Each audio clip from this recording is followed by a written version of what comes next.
Welcome to the second From the Off vlog with me, Steph Fairbairn, where I'm going to be talking about the England win over Denmark today. Let's start positive. Let's start with the fact that we won. We won 2-0. It was a solid win. And I don't think we can underestimate how important that is psychologically for the team going into the World Cup. This was their second last game before they head out to France. One more game next weekend. So psychologically, to get that win, it's massively important. So let's talk first about the England lineup. I know there was some talk beforehand about, is Neville going to name his strongest squad? Is he not? He'd come out and said, I will be naming my strongest squad in one of the two friendlies. So I think we'll be looking at the strongest squad next week against New Zealand, because that wasn't really what he named today. So we had Karen Bardsley in goal, Rachel Daly right back, Leah Williamson and Millie Bright in the centre of defence, Demi Stokes left back, and in midfield Jill Scott, Jade Moore and Georgia Stanway, and then the front three were Nikita Parris on the right, Ellen White in the middle and Beth Mead on the left. So we started in a 4-3-3 formation. I think looking at that squad, that's probably about 60% there. The obvious one that we're missing is Steph Houghton, captain. I think after the game today, it's quite clear why she's so important to the team. Not only is she, in my opinion, the most skilled and talented of the central defenders we have, her leadership qualities aren't really possessed by anyone else in the team. So there's no way that she won't be starting in France. Lucy Bronze and Tony Duggan also missing. Of course, they played in the Champions League final last week. Bronze with Lyon won. Duggan unfortunately was with the losing side, Barcelona. And I'm sure you'll have seen information about that little chat they had afterwards, where Duggan was really upset about the result, and Bronze went over to her and said, don't worry, we'll just go win the World Cup instead. So they were missing. Those three, I think, were the main ones, you would say. So that would mean Steph Houghton would probably come in for Leah Williamson, Lucy Bronze in for Rachel Daly, and Tony Duggan most likely in for Ellen White or Beth Mead. So yeah, I think it was about 60% of maybe what we'll see as the first choice team for Neville out in France. Jade Moore, you'd question whether she'd be involved or whether Kira Walsh would be Neville's first choice. Also Georgia Stanway, very young, I think the youngest member of the squad. I'm not sure whether she would be first choice or someone else would slot in there. So there's some players in there that were playing today to kind of prove they deserve that first choice spot. So let's talk about now how they played. First thing is 2-0, a win, obviously a great result. But how we got that win isn't necessarily how we want to be playing. I think there were a lot of positives that came out of the game. The two goals were both quality. One came from a set piece, so the first goal scored by Nikita Parris. Beth Mead crossed in a free kick. It was dealt with by the Denmark defence, headed out. Parris picked it up, controlled it, and then slotted it into the bottom left-hand corner. I think the importance of that goal was, one, it came from a set piece. Two, it showed composure, which is what you really needed. It was the minute before half-time. The game wasn't going very well. England had started slow. They were sluggish. They were leaving gaps at the back. They were losing the ball. And Denmark were actually the better team. England were having to play on the counter-attack. So it was massively important to kind of get that goal before they went in for half-time. And the fact that Parris held her nerve and got that, I think, is really important and a good sign for the games that will inevitably come up during the World Cup, when we are going to have to grind out results and show character more than just talent. The second goal, which came in the second half, was scored by captain for the day, Jill Scott. I think this goal was really great because it was a great move. Georgia Stanway brought the ball a long way forward, played it to Beth Mead, who was in the box. Beth Mead took a touch. At the time, I remember thinking, why are you slowing it down? And then 10 seconds later, I was like, oh, that's why I slowed it down. She took a touch, crossed it in. Jill Scott timed her run perfectly and headed it into the back of the net, which was a really great move and a great team goal. So I think both the goals are, of course, massive positives. Other than that, we didn't have too many chances. Ellen White went close when Jill Scott played her through, great ball. She kind of tried to chip the keeper and put it wide from the outside of her foot. Yeah, Denmark had a few great chances, which really kind of showed, left England's defence exposed and asked a lot of questions of us. I think the obvious one is the disallowed goal, where Brun went through, headed it into the back of the net, but she was judged to have handled the ball in the area. I think looking at it, she didn't. It looked like an okay goal to me, and that was before we'd scored. So if that had counted, then the game would have had a completely different complexion, I think. But that one was disallowed. Bardsley was called on in the second half when Harder went through. Bardsley was very, very brave, got down quickly at Harder's feet and yes, stopped a goal there. So I would say on the whole, I think Denmark actually had more chances. They had a free kick that went very close, and that was reflective of the game as a whole. I think Denmark were the better team for large parts of the game. They started a lot better, they were a lot quicker, they were a lot more organised, they were the one pressuring, attacking. England were always on the back foot, and then it was towards the end of the first half and towards the end of the second half where England started to actually show a bit more of what they were made of. Towards the end of the first half, that obviously came through Paris's goal. I think they probably went in at half time. Phil Neville was very honest in his half time talk. He said, that's not good enough. That's not the standards that we set for ourselves, and the team need to know that. And then second half, they came out a bit better. Still not great, but I think the introduction of Karen Carney and Fran Kirby was really important. They both showed. I think Kirby just showed that a little bit different. And Carney was just magic, taking on players, really driving the team forward, and also passing on instructions.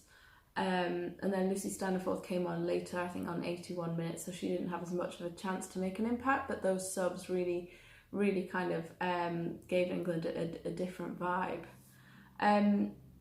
So all in all, not the best game. Phil Neville came out and said that. I mean, you saw after the game a big huddle on the pitch. You saw the players kind of giving their thoughts. Karen Carney really going at the team. And then Neville in his interview with the BBC said, this it's not the standards that we want to hit.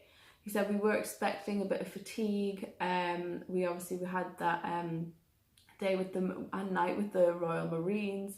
The pitch isn't great here, but what I did expect, the minimum that I expected, was for the team to really do the basics, which wasn't really what they were doing. They weren't holding the ball up, they weren't passing it, they weren't protecting possession, they weren't really dominating the game. So they made it a lot harder for themselves. I think what's good about that is you have to have those games sometimes, and far better to get it out, before the biggest tournament starts than during the tournament. Phil Neville said, I would rather that we lost and played well than we played badly and win. I think that's a great sentiment. He's obviously not going to be saying that at the World Cup when winning games is the aim. But I do question, if we had lost and played well, would he have come out and said, we lost, but we actually were the better team? Or if we had lost, psychologically, would that affect us more than not having the best game would? So I think the sentiment's definitely positive, but I'm very glad that we won, even though it wasn't necessarily the prettiest or the best way to do it. There are also, there's a lot more positives that came out of the game. I think, first of all, quite simply, the vibe. I got so excited when I turned the TV on. I saw the sun shining. the crowd there, the horns playing, the team coming out, and it just made me really excited for the World Cup, and you could tell that was, you know, that's what the supporters there felt like. In terms of supporters, I think Warsaw, the Bank Stadium, seats 11,000 and there were around 8,400. Rachel Brown said in her commentary that when on the way in they were told it had sold out, so kind of sounds like it had sold out, but maybe there were a few no-shows, but that's still a pretty strong crowd to be getting behind the Lionesses. And also I think there were some great individual performances. If we start with Jill Scott, captain for the day, she was strong. I think she led by example. She obviously got the goal. She drove England forward. And I think what we've seen today with Scott, with Bardsley, with Carney, those older, more experienced players in the squad, is we've seen why it's so important to have them in the squad, and not just for their talent, but for their experience and for their ability to kind of know what a situation's about and judge it better and lead those younger players forward. I think this game was a great example of that. We saw it in Scott's performance, we saw it in Carney's performance when she came on and really drove the team, and then when she was speaking to them afterwards. Performance-wise, I also thought that Beth Mead had a wonderful game.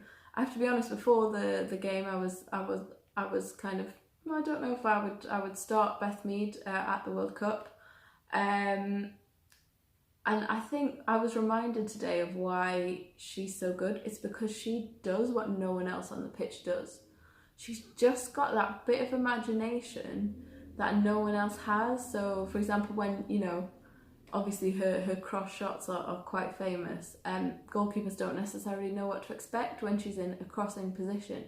She just mixes it up, and the composure that she shows, that she especially showed for that goal, for Scott's goal, is really, really impressive. So I would love to see her start at the World Cup, and I imagine she will be. Someone else who I think didn't necessarily have the best game but had an important game was Millie Bright. I think Rachel Brown made a really important comment in her commentary when she said it's actually really good for Millie Bright to be playing alongside Leah Williamson.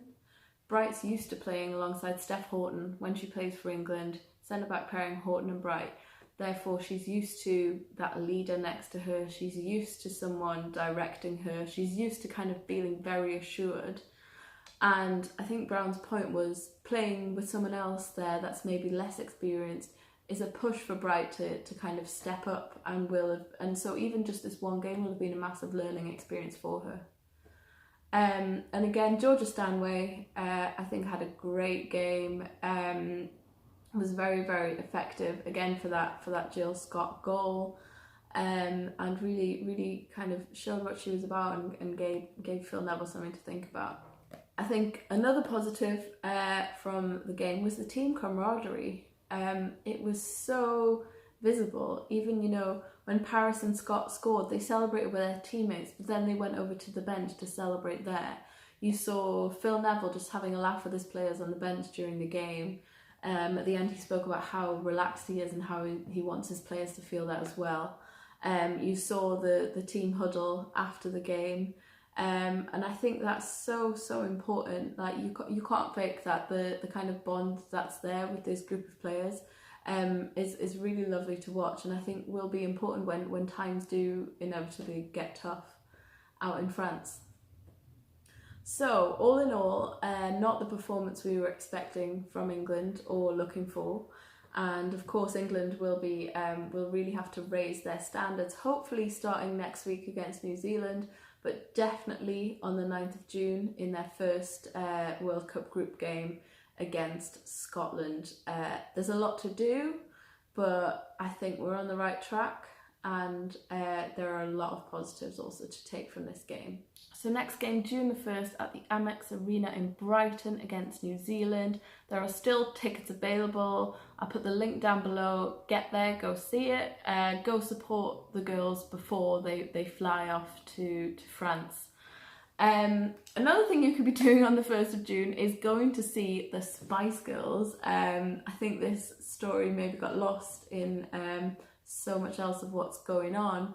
Mary Earps on her Twitter put out a call asking if anyone wanted a couple of Spice Girls tickets that she'd bought and obviously couldn't use because she'll be at the game. I think there's two really cool things about this story. First of all, she obviously wasn't expecting, or she didn't know, she wasn't counting on being in the squad and having a game to play that day, so she got the tickets anyway. And secondly, whoever gets them, how cool that you're going to see one of the biggest pop bands ever, and you've maybe bought your tickets from an England goalkeeper. Even better if that is a World Cup winning England goalkeeper. So, I'll be at the game June 1st, I'll be doing a matchday vlog. I hope to see some of you there, and I'm sure we'll be seeing another England win, hopefully this time with a bit better performance. If you like what you've seen, my chat, my t-shirt, which don't ask me where I got it from because it was a gift, a second-hand gift, then please like and subscribe down below. There will be lots more content coming about England in the World Cup and just women's football in general.